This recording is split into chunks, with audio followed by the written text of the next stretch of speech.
जिस तरीके से महाराष्ट्र का सियासी संकट इस वक्त चल रहा है और सुप्रीम कोर्ट में तीखी बहस चल रही है, मेरे सारे सहयोगी आप देख रहे हैं, मिनट बाय मिनट की खबर आपको लेकर आपके लिए आ रहे हैं। वहीं एक खेल बिहार में भी शुरू हो गया है। बिहार का भी थोड़ा सा आपको जिक्र कर देते हैं और बता देते हैं, क्योंकि वहां पर अगर अगला इस तरह का सियासी उलटफेर कहीं नजर आ रहा है, कहीं हो सकता है, तो वो बिहार की तरफ दिख रहा है। और ऐसा हम क्यों कह रहे हैं? क्योंकि असदुद्दीन ओवैसी, जिनकी पार्टी ने बिहार के 2020 के चुनाव में धमाकेदार शुरुआत की, 5 सीटों पर जीते और कई सीटों पर उनके जो कैंडिडेट थे वो बहुत अच्छा परफॉर्म करके गए। तेजस्वी यादव की पार्टी ने तब कहा था कि ओवैसी की वजह से उनको सीमांचल के इलाके में नुकसान बहुत हुआ है। अब असदुद्दीन ओवैसी के 5 में से 4 विधायक उन्हें अलविदा कहकर आरजेडी यानी कि तेजस्वी यादव और लालू प्रसाद यादव की पार्टी में शामिल हो गए हैं। इसी के साथ आरजेडी अब बिहार की सबसे बड़ी पार्टी बन गई है।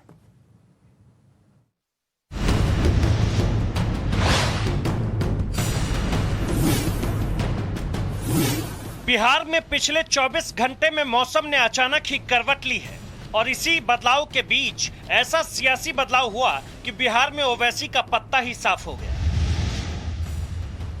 बिहार विधानसभा के मॉनसून सत्र के चौथे दिन ओवैसी की पार्टी पर ऐसी बिजली गिरी कि 5 में से 4 विधायक एक साथ आरजेडी में शामिल हो गए।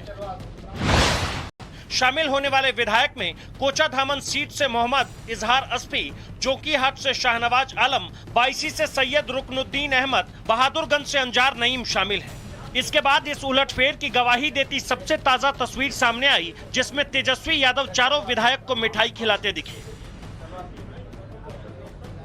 बड़ी खुशी की बात है कि फिर से पुनः इन लोग देश के हालात को देखते हुए इतना निडर फैसला लेते हुए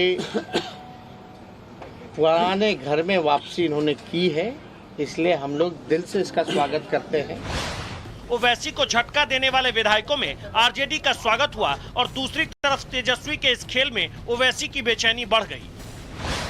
हलचल तो बीजेपी और जेडीयू कैंप में भी हुई, क्योंकि नंबर के खेल में अब आरजेडी फिर से बिहार में सबसे बड़ी पार्टी बन गई है। अब आरजेडी के पास कुल 80 विधायक हैं। हालांकि एनडीए गठबंधन के पास अभी भी 127 विधायक हैं और महागठबंधन में आरजेडी और बाकी पार्टियों को मिलाकर कुल 96 ही है। और बिहार में बहुमत का आंकड़ा है 122।